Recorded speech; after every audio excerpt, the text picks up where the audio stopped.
Mukamat gadto sa 16 ka mga kapilya ang Maglangkob sa bagong parokya nga mao ang San Isidro Labrador nga nahimutang sa Villaflor, Oroquieta City. Gipahayag ni Reverend Father Andel Jan Baran ang bago nga Padre Cora sa parokya sa Villaflor, Oroquieta City, ang parokya ni San Isidro Labrador nga amaong 16 ka mga kapilya naglangkob sa parokya sa Villaflor. Naglangkob din ang mga musunod nga kapilya sa mga barangay, ang barangay Sibukal, Mialim, barangay Tuliyok, Kabunga, barangay Tuburan, Buntawan, barangay Villaflor, Burgos, Sinote, Cruising, Clarin Settlement, Upper ug Lower Rizal, Victoria, Tuyabang Alto ug ang Bubod Purok 3 sa Oroquieta City. Nagagyusab og mapag-ampo ang bagong Padre Cora tungod kay dili lalim ang pagsugod sa pagpabarog sa maong parokya. Din anaagyon ang mga kalisod sa sinugdanan apan sa grasya sa Ginoo mamahimong gaan o ang pagtinamangay sa katawhan aron sa pagpabarog sa bagong parokya ni San Isidro Labrador sa Villaflor, Oroquieta City. Kansang himuon ang canonical erection karong adlaw pinaagis paghalan o pagpabarog sa nagunang magbalantay sa Archdiocese sa Ozamis Archbishop Martin Sarmiento Amawa DD uban sa mga kaparihan sa Archdiocese sa Ozamis ug sa mga katawhan sa lokal nga simbahan sa Ozamis. O giborosap ang pag-install sa bagong Padre Cora nga si Reverendo Padre Andel Jan Baran karong alas 9 antak na sa buntag diha sa Villaflor, Oroquieta City kung asa ipabarog ang simbahan ang parokya ni San Isidro Labrador sa Villaflor, Oroquieta City.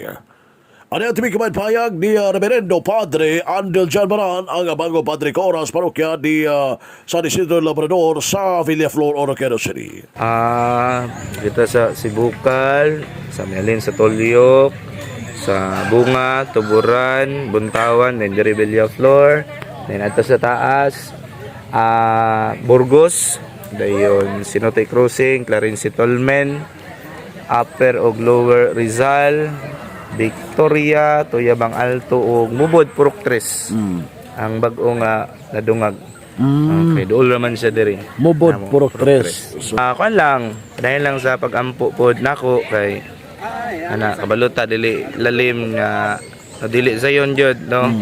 Ang pagdala og parokya labi na ka sugod pa. Ang ampunon kaayo pero uban sa panabang sa Ginoo siyang grasya masaligon ko nga tabangan ko sa mga tawo gyud.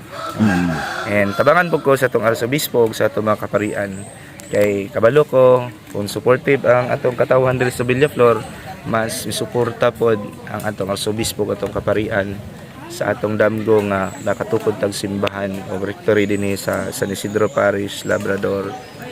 San Isidro Labrador Parish diri sa Villaflor. I'm so positive nya kining gihandom o gidamgo nga parokya, nga simbahan, ang rectory no sa umabot nga panahon ug katuigan mapabarog yun is katawan. At tibi kamaypayag sa bagong Padre Cora sa bagong parokya sa Villaflor, ang parokya ni San Isidro Labrador sa Villaflor, Oroquieta City. Alang sa DX din si Merge Gampana, Radio Sosiba, Double D, 8 Manuel Rodquillo Jr. na nagsanagbayan.